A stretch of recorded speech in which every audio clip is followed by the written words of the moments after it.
I think I was able to share, Beth. Oh, thank you, Dan. Can you unshare for just a minute so that we can see Sure. everybody and they can introduce each other? We may not get it back, but yeah. Well, I do have it up on my screen, so I can Oh, okay, super. share it. We'll call Johnny so we can share one picture. Yeah, so Kim, good to see you. Thanks for making the time. Can everybody who, let me hold on just a second. Let me get Namdi in here. Anybody who's on an iPhone, if you have the ability to show us your faces briefly so that you each as team members can see another who you're going to be traveling with, that would be great. Fernando, I see you're waving. Thank you. Jeff is on, Tay is on, and he will be bringing his son TJ, which I presume he's in school right now. So thanks for making time. Corvée, Denver, good to see you guys, your Denver team. Andrea, sorry. We have Pastor Morris, who I am thinking that might be Glenn, but I can't see him. Namdi's on, and then Chuck is on, who is our, who's the gentleman who originally helped us put this trip together, which we are excited to have him come join us. And then we have Kathleen. No, I'm on a call. Who's Kathleen, who's the director of international, is that, am I right? International director for Cherish. And you're muted, sorry. Kathleen's muted. Just so you guys know, we mute you to kind of to have less reverb. So No, that's good. I'm babysitting, so I'm muting myself. Yeah, so super happy to have you all. We have Sam and Fiona who are from the Entebbe group with Cherish. Chuck is with the Mbali group, and then I see Alan's phone. Alan, who are you with?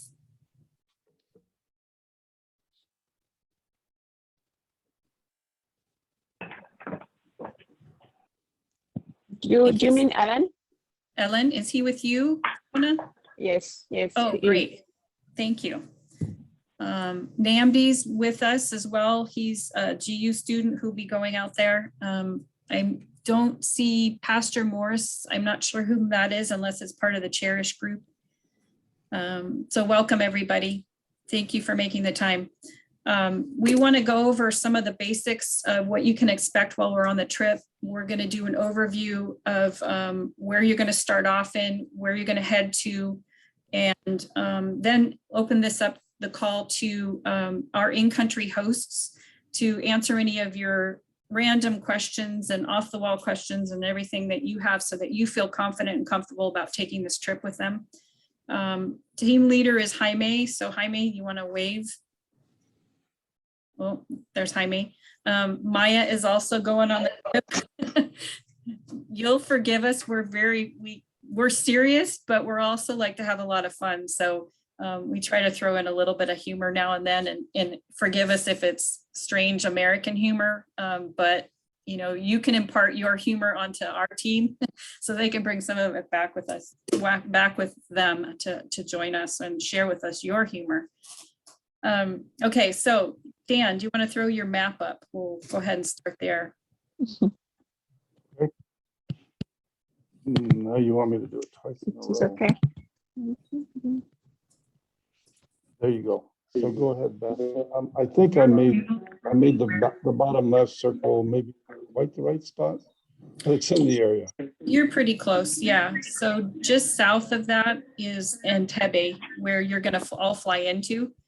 And then the first day that you will have.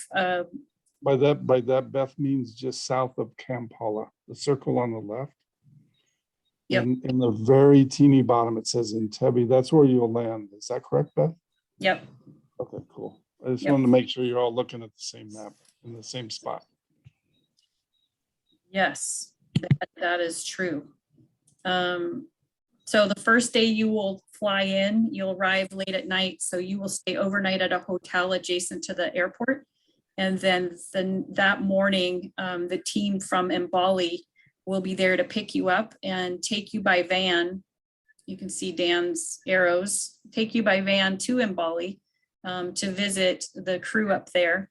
They are Chuck's organization, King's Kids Africa, as well as different organizations. Yeah, Dan. And Mbali is a circle on the top right. With Mbali is not with the E in front of it, it's with an M. So you guys may all know that, but I just want to make sure you're not looking for EMBALE. Yep. Okay, thanks, Dan. You can drop that. Okay. I'm going to real quick share the schedule, but first I wanted just to have each of you introduce yourselves and tell us why you decided you wanted to go to Uganda. So how we start with Tay.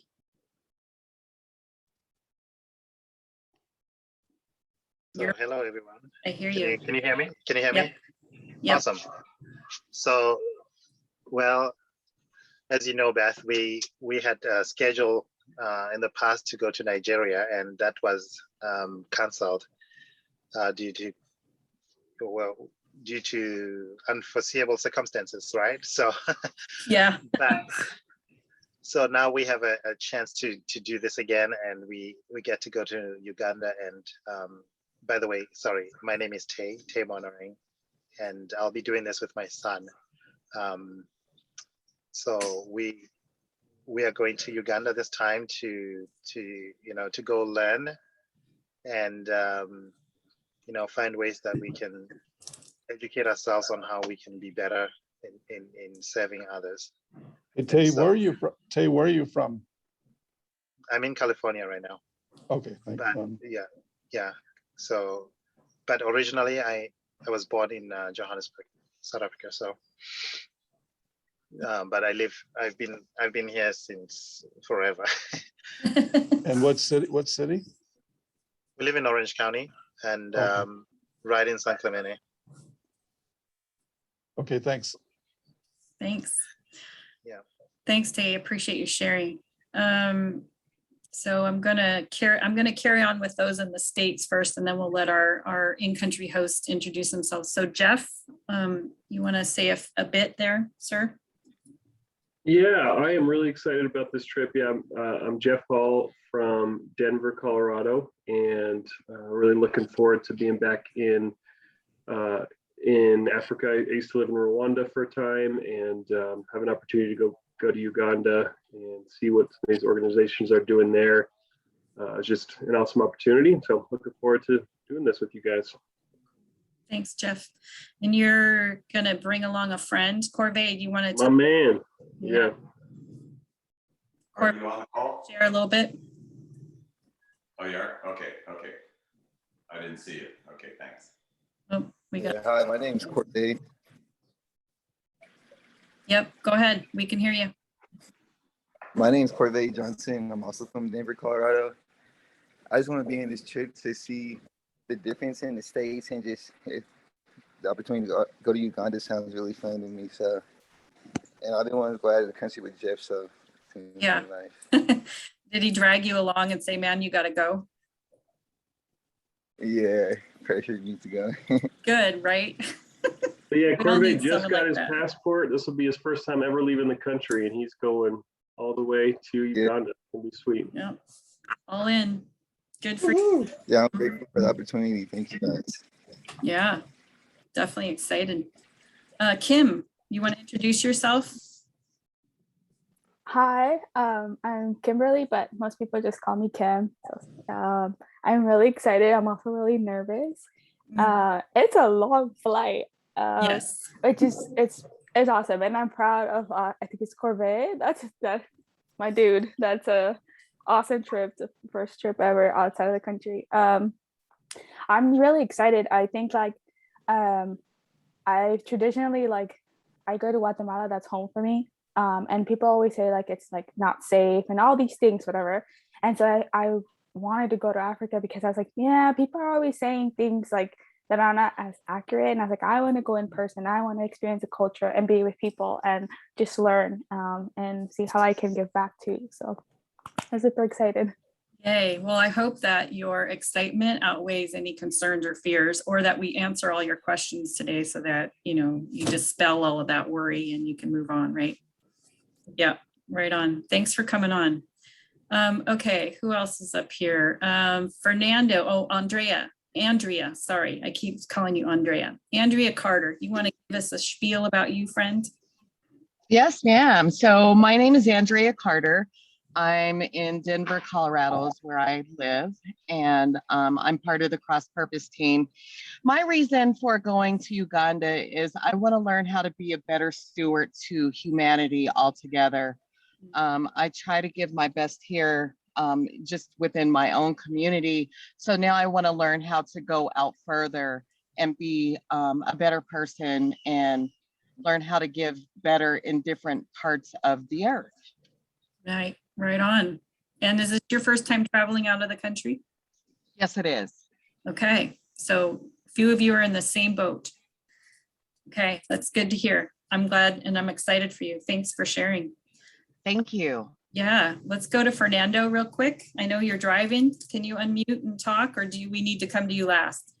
No, I could unmute it. Okay. My name is Fernando. I'm from Denver, Colorado. I'm with Cross Purpose. I'm an alumni. And yeah, my reason for wanting to go to Uganda is like I really like to travel. So I want to add, more places to my list. Get to see different cultures, meet different people. Getting to help people is just kind of a bonus. To be, I do like to try to help out in the community. Because of the whole grants that we had to write, I started working with Urban Peak. Cool. So yeah, I volunteer at a shelter like 1 or 2 times a month to try to feed some homeless kids, help get them off the street.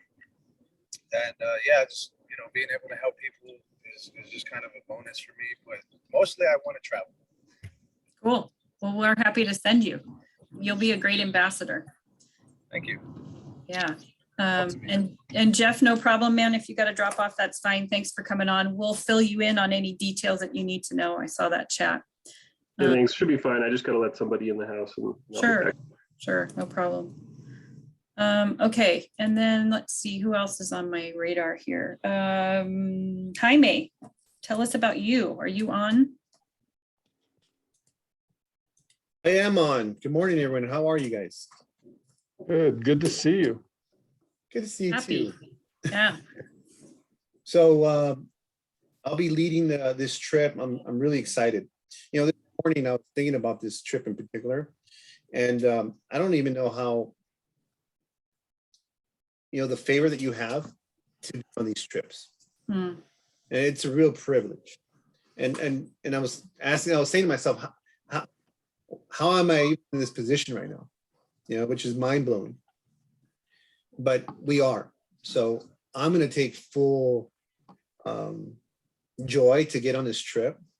As hard as it is sometimes, it has their personal life and there's going to be some fears, especially if it's going to be the first time, and that's all expected, right?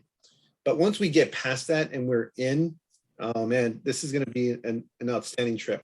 I've gone to 3 trips already with GU. The goal is to, be the eyes, the feet for Giving University. We're going to learn a lot. And I think we're going to come back with a different perspective, guys. I think that my goal is to become, to increase my gratitude. I want to be grateful. I want to be more grateful. And every time that I go on a trip, I come back a little bit more grateful because I believe that gratitude is something that's learned. We're not born with it, right? But every time we experience the different countries and even some of the struggles that people are facing, oh my goodness, it gives you a different perspective. So I'm really excited. I want to get to know you all in a very personal, individual way. And so just really look forward to going on this trip now. It's more real than ever. I just came back from a trip to Ensenada, Mexico. And now after that trip is over, now it's like, okay, this is the second one. And so let's get ready for this one. So I'm excited, and it's an honor to be with this trip with you guys. Yeah. Well, we've been piling stuff on you, Jaime. So thank you for agreeing to this. We appreciate you. It really is an honor, guys. It really is. Travis, do you want to share a bit about yourself?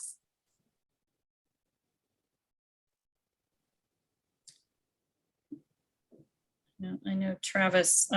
Travis is going to be coming with you guys, leaving out of Atlanta, Georgia. He has traveled when he was in the military, so he's been through, I think, mostly the Pacific Rim, like to the Philippines and that sort of thing. So he's not unaccustomed to traveling. And I know he's looking forward to being a part of that team. It'll be a great trip. So there are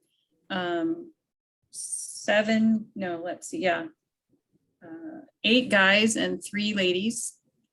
It should be well balanced, haha.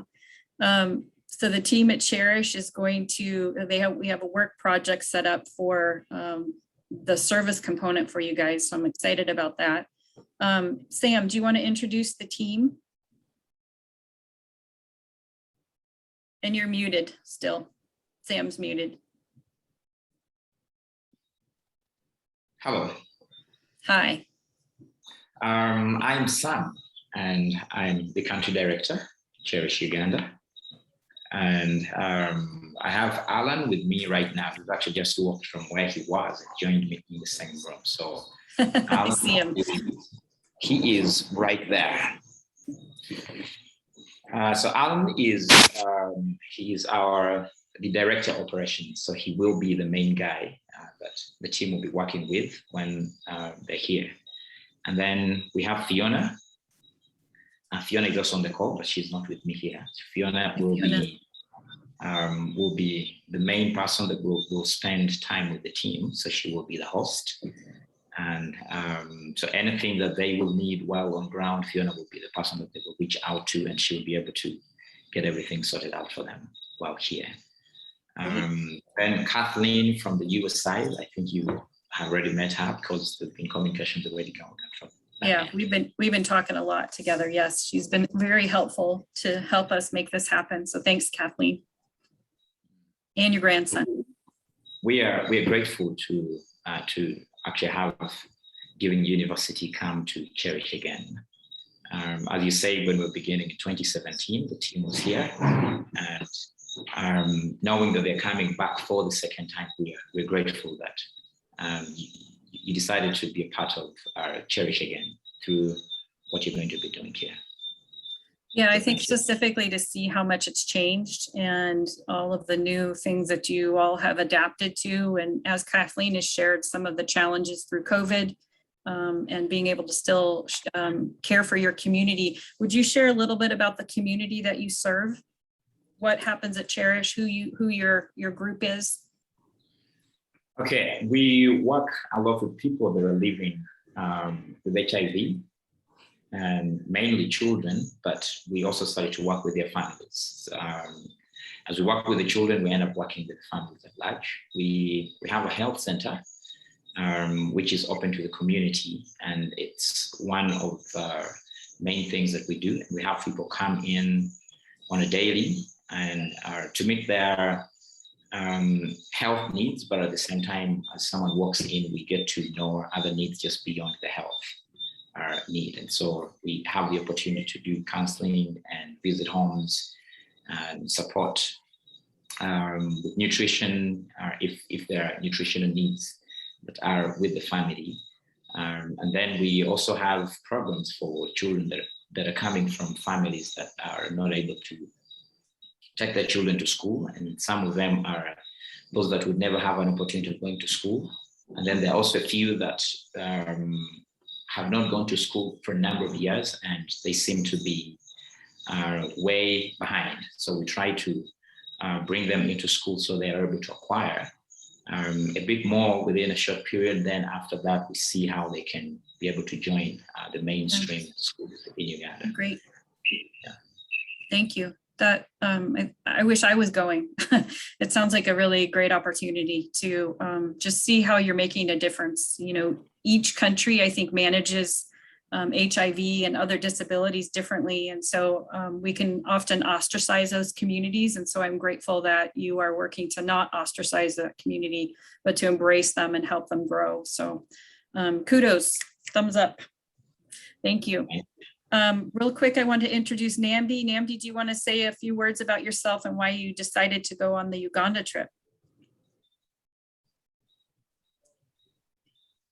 Hello, everyone. How you doing? So I'm Namdi, and I'm from California. Both of my parents are Nigerian, and so I've been to Nigeria through like my mom's. She's a nurse, so she does medical missions. So I've done missions before, like through her, and it was eye-opening to see like family and just see, you know, people that have just joy in their heart with so less. And like, I think Hami was talking about that perspective, and then haven't been on that kind of trip in a while. And then so a friend of mine introduced me to GUUganda2022, and recently I was on the trip to Mexico, and it was just, again, eye-opening and, you know, very encouraging to see, you know, people come together to help, you know, improve people's lives that don't have, you know, as much as we may have out here.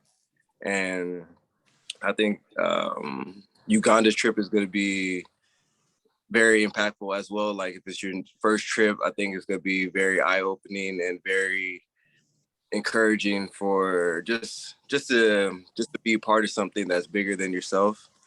And it's a lot of fun. There's, you know, jokes, good food, coffee, all that good stuff, if that's what you enjoy. And I'm an advocate for this. So yeah. Cool. Thank you.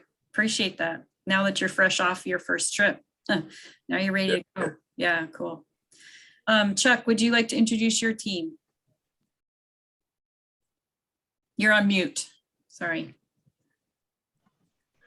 Hi, I'm Chuck Reed with King's Kids Africa, and I assume that Glenn is on with us.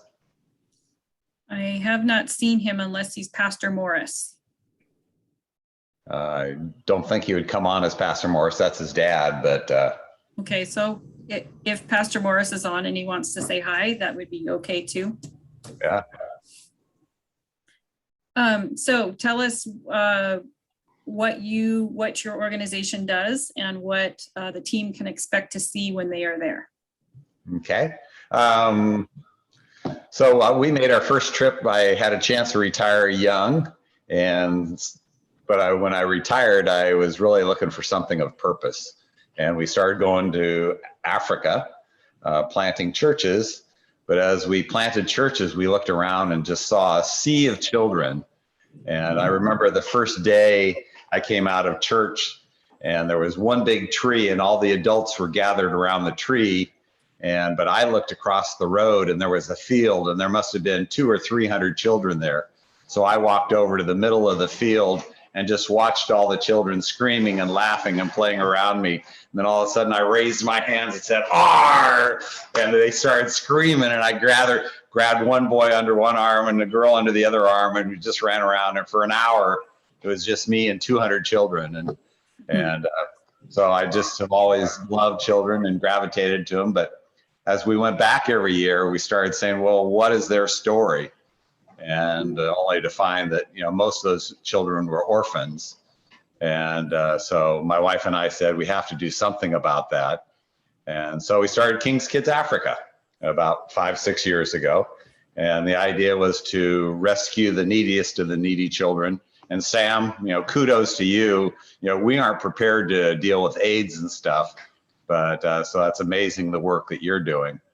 But anyway, so what we decided to do is we built a model around partnering with the local churches. So wherever there was a church, there would also be a pastor's home on the property. And then we'd build a little duplex next to the pastor's home with 5 boys and a mama on one side. And the mamas are usually, they've lost their husbands to AIDS or something like that. And so we have the widows and then the orphans. So we have 5 boys and a mama on one side and 5 girls on the mama on the other side. And that's, we get there when we can, but it's really the local church that's caring for and nurturing the children. And so, some of the stories that Nancy likes to tell are one morning, someone in the village just heard this cry and they went to investigate, and someone had thrown just a small little baby in the dump. And so we gather those and rescue them and bring them back into our home. So, when we get the children, their faces are blank, they have no expression. They're just filled with despair. But, sometimes even 6 months later or a year later, their faces are full of joy. And I remember one time we had gone to one of our homes. We knew the children well, and we went back one year. And they had this little ditty they'd sing. So they'd line up, and one girl would step forward and say, "Hi, my name is Kana. I'm from Mbale. I want to be a doctor." Then she'd go back, and the next one. And at the time, I thought it was real cute. But when we came back and months later, I started thinking about it. And it's like, when we got them, they were just full of despair. But now they had dreams. She had dreams of being a doctor, and another one of a policeman. And so truly their lives are being transformed. And so sometimes I'll pull their pictures up on my computer screen, and I'll just touch the screen, and I'll be crying just thinking of them. And so now we have 11 homes with 114 children. And it's been several years because of COVID since we've been there. But we are going to go back in July, and can't wait to see them all. So you'll get to see many of the children's.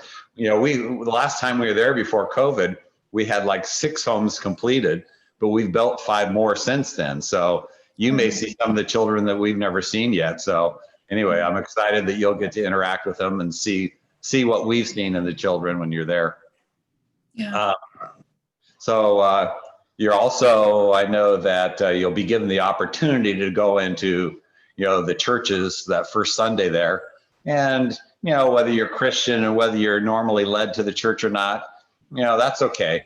I think you'd still be excited to see how they express, their joy and their faith and singing, and they go, the women dance around and stuff. And it's really something to behold. So we aren't trying to convert you, but I think you'd just really delight in seeing their joy and their expression of faith. Yeah, right. Then, that's great. So I think that also GUUganda2022 is just so generous in hosting and funding these trips. And so they've offered to bring over some supplies. So they maybe bring soccer balls and books and jump ropes. And so when you get there, we always do that. We get out the soccer balls right away and pump them up and get the jump ropes. And the kids are delighting, and the adults have fun spinning in the rope. So anyway, just have a good time with them and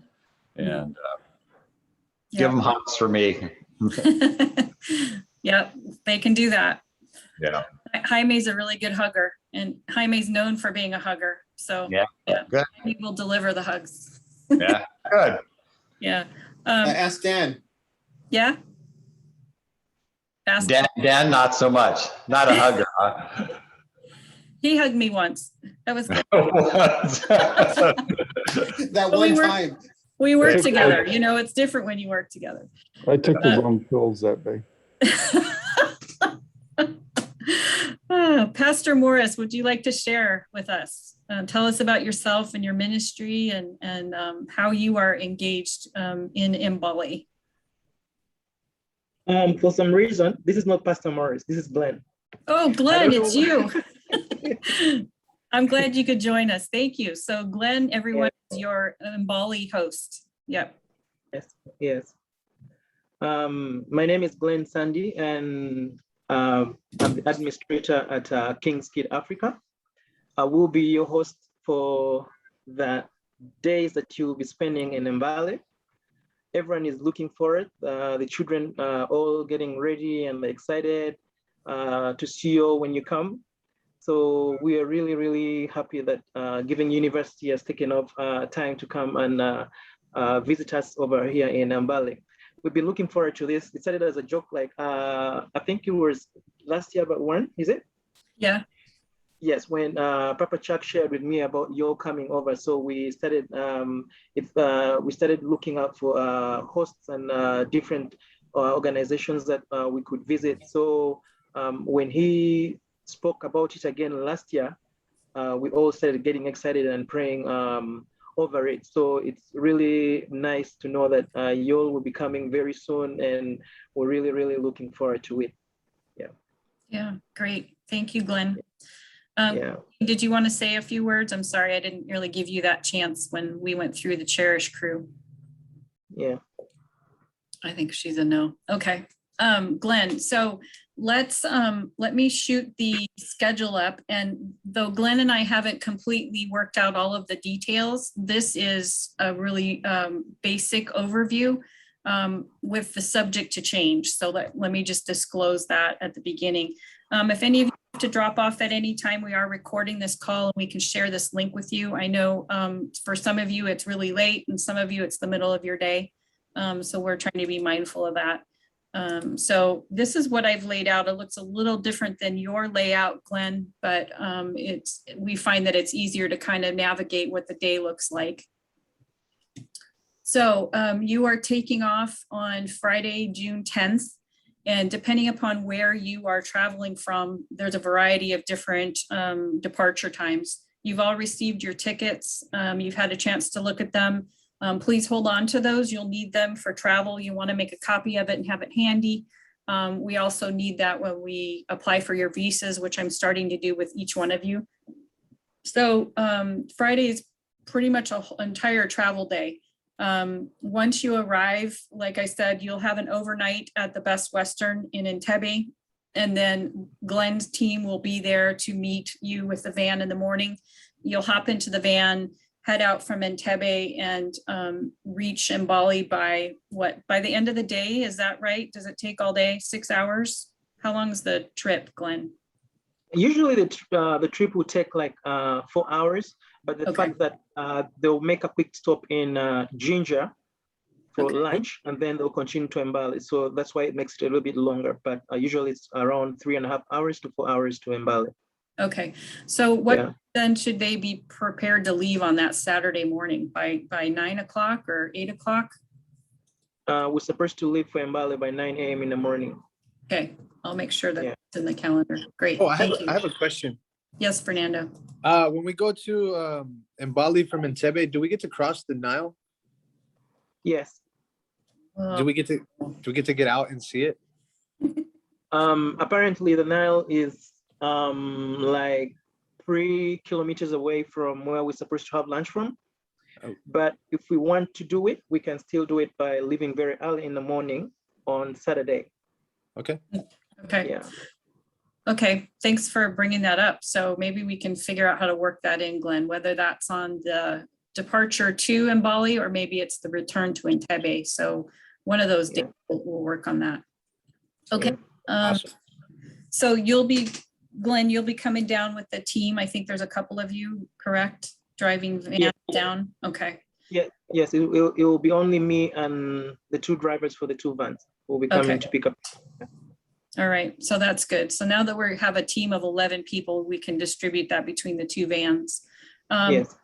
We'll have a chance then, once upon arrival, to just get a lay of land, just introduce the team to you all in Mbali. Plan is most nights Jaime will lead you all with a team dinner, and you'll have a chance to kind of digest what you've covered, talk about what you've seen. Part of the whole process is really to gather information. This is a research trip primarily. Your job as ambassadors of Giving University is to suck up all the information that you can, because ultimately in the end, we want you to come back and give us a report. And in that report will be the opportunity to consider ways that we can help support and be generous to these organizations that you're going to get to see. So your responsibility is not only to have fun and to engage with the people, but also to just absorb those sights and sounds, because those are the things that we want to hear about. Those are the things you'll come back with and turn around and put together grant proposals. So next day is Sunday. As we've kind of already discussed, there's the opportunity for the church services. Lunch, you're always going to be fed. I'm heard there's really great food, so I don't think you'll ever starve, ever, ever. We're hoping that we can have a cultural exchange of ideas so that you understand, politically what goes on in the area, religious challenges, government challenges, and those sorts of things. So we'll share with you. The next day we'll be on to the Jenga community. I should have had my notes handy. So Glenn or Chuck, do you want to talk about Jenga real quick? Glenn, Glenn, are you on mute?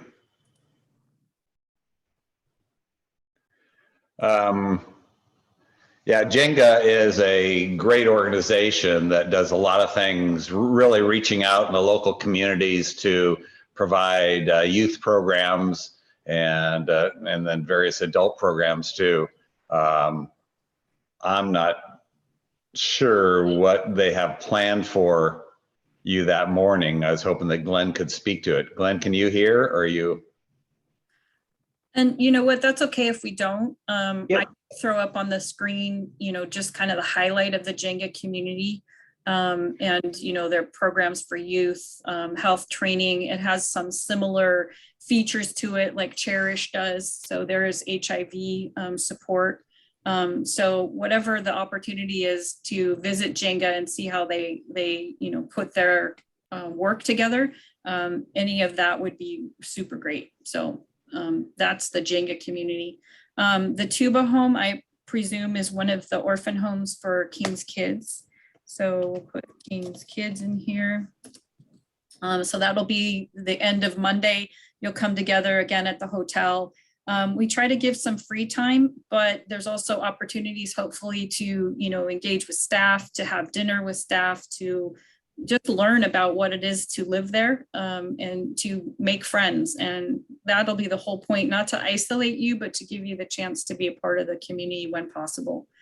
If I could jump in, and it's kind of a backstory for the Tuba home. Sorry to interrupt, but great. So the pastor and wife at the Tuba church are just really neat, and the wife was raised by a pastor's family.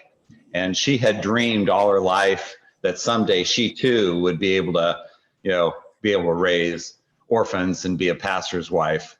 And so when we got to meet her for the first time, it's like that was her dream come true. She had longed her whole life to someday be able to care for orphans, and that came about. So Right. Good chance to speak with them.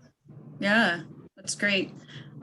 Okay, so the next day is a Tuesday, and we have hopefully put in Women of Victory. Glenn, do you want to tell us about Women of Victory? Hello? Yes, we can hear you. Okay, sorry. For the Women of Victory, basically, they take care of widows. So they started up this project that takes care of widows in the community, and their reason for it is basically empowering the widows. So what they do is that they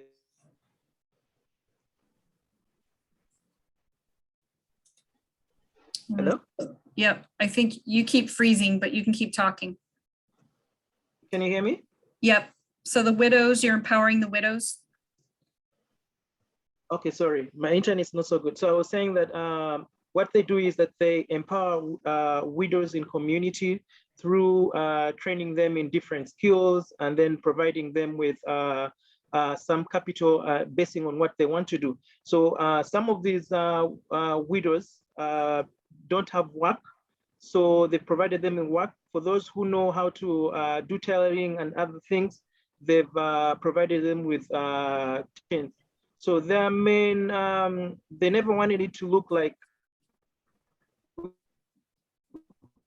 it's not about income for themselves. So basically they look out for the widows in communities and then empower them on first, training them on how to create income and how to take care of their families. Okay, great. Thank you. Yeah. for the, in essence of time, because we've got about 10, roughly 10 more minutes to be on the call together, I'll throw up the rest of the schedule. And the other thing too is we will meet up again. And just to bring some team cohesion for all of you. So we'll do a team call without our country hosts. And then we can answer any of those questions. So I'm going to real quick zip through this, and then we'll come back to open it up for questions that anyone might have that can be immediately answered by the host, okay? So we're going to do a quick trip to see a coffee plantation, coffee program. We hope to also establish a sewing day with some of the ladies, because they've really worked hard to produce their own garments and have a sewing program. Visiting the Living Water Ministry. And then the next day on Thursday, you'll be traveling back to Entebbe to hook up with the Cherish team. Hopefully stop for some shopping and some recreation. And when you are with Cherish Uganda team, you'll have a chance to meet the staff that you've already met on the call, along with what I believe will be some of the students. And then we've got a service component, which will be helping to plant some trees. So what's happened is they have, as Kathleen explained it to me, an adjacent property has leveled all of the trees that were up against the Cherish Uganda property. And so the trees are gone. And so you will have a chance to plant a tree and leave something behind that will always have that memory of not only for you, but to reestablish the trees upon the property. So that'll be done then. PCR tests are required 24 hours before you leave. So that'll be done on Saturday. You'll have the rest of the time at Cherish on Saturday. Sunday will be a free morning. You have the option of going to church or taking time for yourself, going shopping.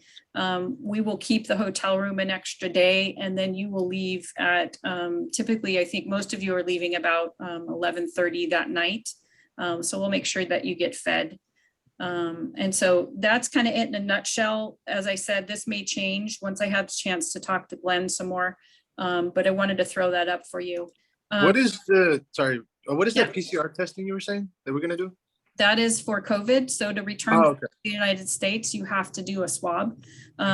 Kathleen will have, or I think Sam, I think one of you have coordinated, or maybe it's Alan, I don't know whom, sorry. We'll have someone come in and do the PCR test so that we have negative tests for you to fly back to the States. We need to have a test to go there too, right? That is correct. If you are not vaccinated, you have to have a test to go there, okay? Okay. If you are vaccinated, then you don't need to have the tests. I am vaccinated, but I don't have the boosters. Any of the boosters. Sure on that. When we, when please. I just went, okay, went to, they about vaccine, they wanted to see that. I'm sorry, she's cutting out. You're cutting out, Kathleen. I'm sorry. Okay. If you want to type in the chat, Kathleen, that you can share that thought with everybody. No matter what, guys, we will sort out. I keep track of everything that happens. There's a particular website I have that gives me constant updates of what's required, and everything seems to change pretty often lately. So we'll be sure that we are aware of the proper timing of all of the tests leading up to the trip, and when and whom should get a test to leave from the States to go to Uganda, okay? Okay, do you all have any questions for our, okay, Kathleen says, when she went last month, they really didn't care about the vaccine, but wanted a negative PCR test, okay. Okay. All right. Just get the test. Yep, so get the test. And we, Giving University will pay for those tests as well. And if you go and pay for it yourself, we'll reimburse you. Or you can call me when you're there, and I can, if you book an appointment online, I can use my credit card to pay for that test, okay? Okay. And when do we need to take that test? Okay, right now I don't have the clear answer. I still need to get that clarification. So as we get closer, I'm more likely to think maybe towards the end of May, I'll have a distinctive answer for when you need to get that test in order to fly to Uganda. So the reason I'm not going to tell you now is because that could likely change in the next 30 days. So I will just keep abreast of, what the requirements are. Okay. But I will make sure not to leave you hanging and make you do it the next day. I'll give you, a week's notice. Okay. Oh, my question is for Beth. I'm going to go get my yellow fever vaccine today. Okay. So what do I need to send you from that? I need you to scan the card so that I can see that it's been done and it's been signed off on. Okay. And then then you can use your said- phone and take a picture and text it to me. Okay. Okay. And then you can do your visa. Yep. Okay. Cool. I got a question about the yellow fever. Yeah, go ahead, Namdi. So I was told it was every 10 years you need it, right? It's valid for 10. So I've been in Nigeria in the past 10 years, so I'm sure I have it. How do I receive or retreat it? Yeah, that's a good question. I don't know. Kathleen might know. But my guess is that wherever you had it done, oh, it's lifetime. Okay. But we need proof to upload it. So that's what he's missing, Kathleen, is he doesn't have his proof. So wherever you were 10 years ago, if your mom knows or was keeping track of you and your stuff, or yeah, you're going to have to probably find it. And if you can't find it, then we'll have to regroup, but we'll talk about that off the call. Is that okay? Yeah, that's good. Right on. All right. Couple more minutes. Does anybody have any questions of our hosts? So I know Kathleen has shared that Kim had a hand up. Yep, Kim. I was just a random quick question. I spoke with my doctor, my provider, but the earliest appointment that they have is May 18 for the yellow fever shot. Is that too late, or should I try to get something earlier? If you can get something earlier, it would be to your benefit. I'm trying to defer on the side of caution. I've heard that some visas are approved in 2 weeks and others are taking 30 days. So any advantage that we can give ourselves to get your visa uploaded, that would be a good idea. So if you can get it sooner, please try. Yeah, and as Kathleen has just said, look for travel clinics. Sometimes clinics that do international travel may be more likely to be able to have the vaccine available. And Beth, you can actually get the visas at the airport now. Okay. You don't have to do it at the time. Okay. Kathleen wasn't too sure. When I was there to go, they only accept online applications. Oh, okay. They weren't doing it at the airport. Okay. We'll investigate that a little bit further. So here's the bottom line with regards to yellow fever. Get them as soon as you can. Let's just say that. And we will do our best to expedite, a visa as soon as we can. The online process is super easy. It's not difficult. It's just a few questions, a few things that need to be uploaded. That differs is how long it's going to take them to process your visa once they have it. Okay.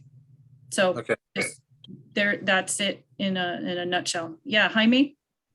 I'm going to have to log off now. No problem. Thanks for staying on. I appreciate it. I have a question for our host in Yes. Uganda. Yes. Will we get to see Lake Victoria? Good question.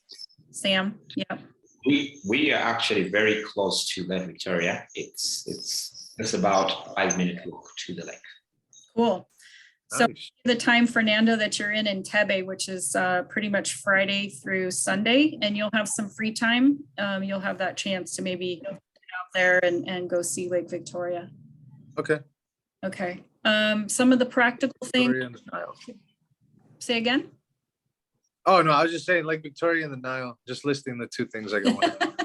These are the bodies of water that Fernando wants to see. I don't know, man. Yep. Make a list. Make a list and we'll see about how to fit some of those things in, because we do want you to have a chance to have some leisure time for sure. Yeah, you said we're already going through Junja, right? The city? Yep. Yep. Okay. Yep. Okay, so I will provide a list of practical things that you will need, what clothes to bring. The only thing I'm really not sure about, and maybe Glenn, you can talk about, is what are the customs for the women in their dress when they are in Mbali in your community? And does this apply to Entebbe?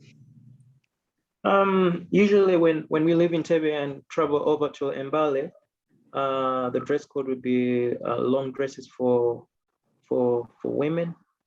And then in most cases, if we're to travel to the villages for the men, you can put on like long pants. So that's it. Okay. And for a long dress, it means something that's a little bit way longer than a little bit after the knees. Okay. Yeah. All right.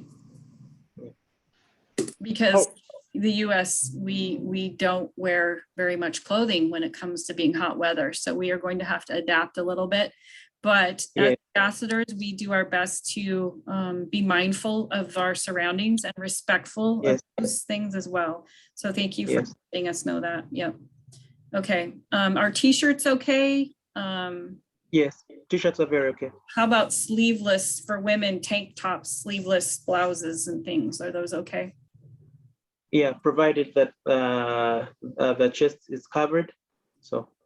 Okay. Yeah. Great. Yeah, Sam? but maybe just one thing. That is if we were to go to other villages, but when they get back, they can still have something to put like at the hotel, like where they'll be staying in Mbale. They can always change and put on what they want to put on. It's way different from when you travel like to the villages. Okay. So on days with that they are touring, that's a particular. Yes. Okay. Very good. For guys, can we wear sneakers? Yes, you can put on anything for guys. Yeah. All right. Sam, same dress code apply for Entebbe and Cherish? That's pretty the same. Okay. All right. There are mosquito nettings in the hotels, and those will be needed at nighttime. Some of the practical things for any one of us or anybody going there is to make sure you've got, repellent, make sure the clothing, your shoes are sturdy. And again, I'll have a list of those things for you. If there are any questions that you have now that you want to ask, please do. Oh, Maya's on. So Maya, you want to say hello? This is our co-leader, Maya. She and Jaime are leading together. Hi, everyone. Sorry I'm late. I had a work call. It's okay. It's the middle. Super excited to see everybody's faces. I've seen names, so it's good to put some faces to names. Yeah. We'll be joining again together. I'm going to say probably in about 2 weeks, maybe 3, we'll do another group call like this. Answer any other questions that are on your minds, share with you the more fleshed out schedule, and I will share that with you by email. So if between now and then you've got any questions, don't hesitate to let me know. And as you get your yellow fever cards, please reach out so that we can set up a time to process your visas and get those rolling, okay? Any parting words, and we'll sign off. And I thank you all so much, you Uganda team, for coming on late and spending time with us. Thank you. You're doing a good job, Beth. Oh, thanks, Chuck. Can you see me spinning plates? I'm in a circuit. we got a lot going on. We're actually like right after the Uganda team leaves, we're sending teams down to Mexico to build houses in Ensenada 2 days later. So we've got like probably 100 people in the next 60 days that we are deploying out into the world. That's great. Capacity on their hearts. So that is like, woohoo, super exciting. Super. Yeah. Yeah. Right on. Thanks you all so much. Take care. Take care. Bye-bye.